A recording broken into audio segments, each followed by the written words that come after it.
तो पिछले एपिसोड में आपने देखा कि वो दानव सभी मित्रों को हानि पहुंचाने का बहुत प्रयत्न करता है, परंतु इस कार्य में सफल नहीं हो पाता है। सभी मित्र दूसरे कमरे में चले जाते हैं, लेकिन वो वहां पर भी पहुंच जाता है। साथ ही आपने ये देखा कि उस दानव ने करण के सामने एक शर्त रखी थी और करण भी उस शर्त को पूरा करने लग जाता है। करण और जयदेव दोनों मिलकर उसको कहानी सुना रहे होते हैं। सुनाओ आगे, चुप क्यों हो गए? मुझे आगे बताओ कि हरिया का क्या हुआ। आगे की कहानी तो बहुत ही दुख देने वाली है।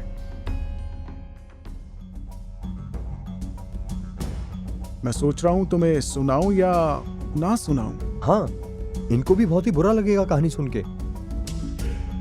नहीं नहीं, अब कहानी को अधूरा मत छोड़ो, मुझे पूरी कहानी सुननी है। अच्छा, पक्की बात है, तुमने सोच लिया है ना? हाँ हाँ, जल्दी सुनाओ। ठीक है जयदेव, सुना दो इन्हें आगे की कहानी। फिर क्या, बेचारा हरिया तो फूट फूट कर रोता है और उसकी याद में खुद को कोसने लगता है।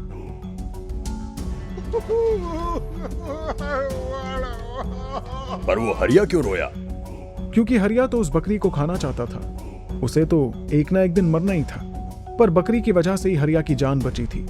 लेकिन करण, तुम ही सोचो उस हरिया की क्या हालत हुई होगी जब उसने अपने उस पालतू पशु को इस तरह से मृत देखा होगा। फिर पता है आगे क्या हुआ? नहीं नहीं करण, रहने दो, बहुत ही तकलीफ वाली दास्तां है। तुम लोग बार बार कहानी को अधूरा क्यों छोड़ देते हो? मैं तुम सबको मार दूंगा। हम तो तुम्हारे लिए ही कहानी को अधूरा छोड़ रहे हैं ताकि तुम्हें बुरा ना लगे। नहीं नहीं, बताओ मुझे। जब हरिया फूट फूट कर रो रहा था, तभी गांव के कुछ लोग उसके घर में आए और उसे राक्षस के बारे में सब कुछ बताया। उसके एक खास मित्र ने उसे बताया कि अगर आज उसकी बकरी उसके घर में ना होती तो शायद वो राक्षस उसे ही मारकर खा जाता। हाँ, तो जब हरिया को ये बात पता चलती है तो वो और जोर जोर से रोने लगता है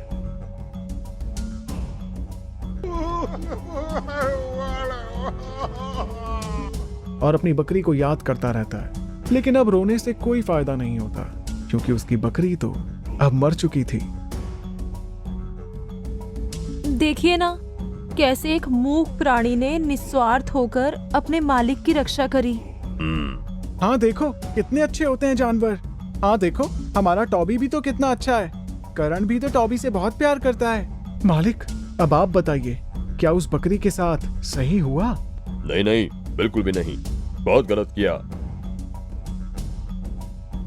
दरअसल करण जब उसके निवास के अंदर आया था तो उसने उस राक्षस की एक तस्वीर देखी थी जिसमें उसका एक पालतू पशु था, जिससे करण को समझ में आ गया था कि ये राक्षस जानवरों से अत्यंत प्रेम करता है और इसलिए करण ने उसे यही कहानी सुनाई। मुझे पूर्ण रूप से यकीन हो गया है कि आपको मेरी कहानी अच्छी लगी है, तो क्या आप मेरी एक इच्छा पूरी करेंगे? अवश्य अवश्य। तो आप उस परी को अपनी कैद से आजाद कर दीजिए। मैं इसे आजाद तो कर दूंगा, लेकिन तुम्हें मेरे साथ यहाँ पर रहना होगा ताकि तुम मुझे हर दिन अच्छी अच्छी कहानियां सुनाओ। अवश्य मेरे मालिक, आप जैसा कहें, मैं यहीं रह लूंगा। ठीक है, मैं इसे अभी आजाद करता हूँ। तो वो दानव एक मंत्र पढ़ता है और उसके बाद एक जादुई शक्ति को उस परी की तरफ फेंकता है, जिससे वो डिब्बा एक जादुई रोशनी से भर जाता है और उसमें से थोड़ी देर बाद वो परी निकलती है। कितनी सुंदर परी है ना? हाँ टॉबी। हाँ, मुझे तो यकीन ही नहीं हो रहा लव। दुष्ट प्राणी, तू अब नहीं बचेगा। इसका खात्मा कर दीजिए। मेरे साथ धोखा हुआ है। मैंने जानबूझकर इस परी को आजाद करवाया था कि ये तुझे सबक सिखा सके। तूने आज तक कई लोगों की जिंदगियां बर्बाद की हैं और आज तेरे उन सभी बुरे कर्मों का परिणाम भोगने का वक्त आ गया है। तूने इतने सालों तक इस परी को कैद करके रखा, अब इसकी सजा तो तुझे मिलकर ही रहेगी। हाँ, और भी ना जाने तूने किस किस को तकलीफ दी होगी। अब तेरा समय खत्म हो चुका है दुष्ट। धोखा हुआ है मेरे साथ, बहुत बड़ा धोखा। मैं छोड़ूंगा नहीं तुम सबको। तो वो परी अपनी जादुई छड़ी घुमाती है और उसमें से एक सफेद रंग की चमक निकलती है। तत्पश्चात वहां पर एक छोटी बोतल दिखाई देती है।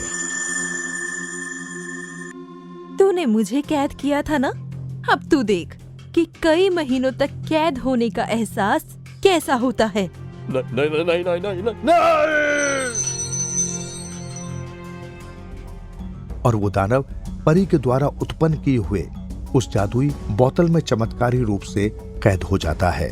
अब से तू मेरे लोक में ही ऐसे ही कैद रहेगा। बहुत बहुत धन्यवाद सुंदर परी। आपका शुभ नाम क्या है? मेरा नाम अप्सरा है और मैं अप्सरा नगर में रहती हूँ। तो वह जगह बहुत ही सुंदर होगी ना, जैसे कि आप हैं।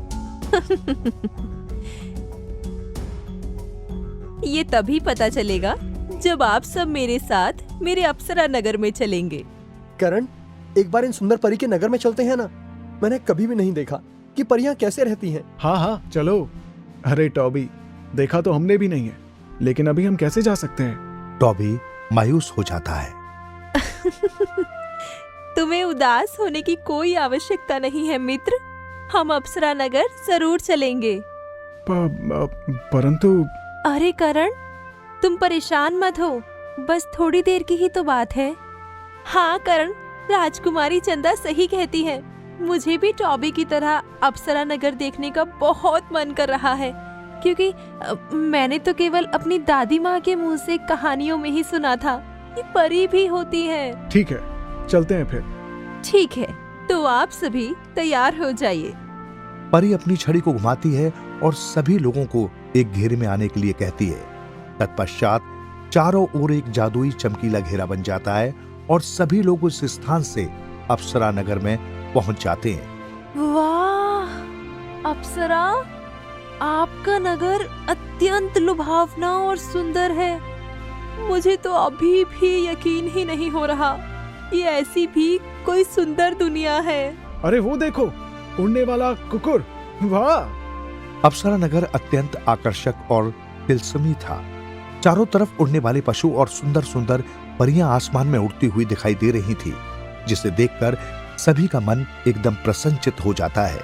महारानी अप्सरा, क्या मैं भी उड़ सकता हूँ? आपके लिए तो ये करना आसान होगा ना? हाँ, क्यों नहीं नन्हे प्राणी। अच्छा जल्दी कीजिए फिर तो। हाँ, अब देखना, मैं अपनी छड़ी घुमाऊंगी और तुम भी उड़ने लग जाओगे।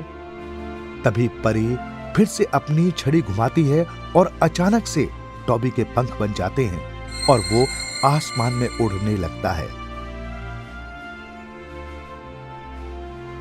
वाह महारानी अप्सरा, मैं तो वाकई में उड़ रहा हूँ। बहुत आनंद आ रहा है। मैं भी उड़ना चाहती हूँ। और वो भी परी के जादू के कारण हवा में उड़ने लगती है।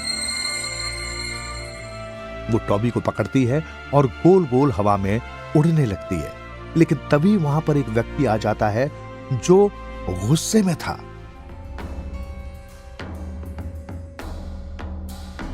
तो अगले एपिसोड में हम ये जानेंगे कि आखिर वो व्यक्ति कौन था।